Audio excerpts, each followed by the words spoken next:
کی تربیت کے بارے میں سوال ہے.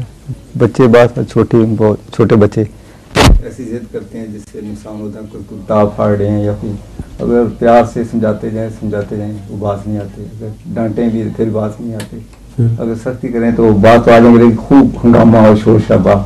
ایسی صورت میں کیا کرنا ایک بچے کی تربیت بھی ہو جائے؟ اور وہ ایسی صورت میں دور بیٹھے مشورہ نہیں ہو سکتا. اگر شروع سے ہی صحیح طریق ہو تو یہ ہو نہیں سکتی. بات جو آپ بیان کر رہے ہیں یہ انسانی فطرت کے خلاف بات کر رہے ہیں آپ.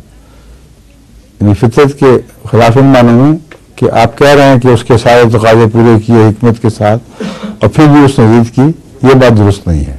یہ فطرت کے خلاف بات ہے. آپ نے تقاضے صحیح رنگ میں پورے کرنے میں ضرور کوئی کوتاہی کی ہے. بچپن سے اس کی تربیت میں جس طرح اس کو پروان چڑھایا ہے اس میں کوئی نقص رہ گیا ہے, یا ماں اور مزاج کی ہے اور باپ اور مزاج کا ہے, اور باپ جب باہر چلا جاتا ہے تو ماں آتے بگاڑ دیتی ہے. تو اس لیے مسئلے کا حل وہیں کہیں ہے, یہاں نہیں ہے.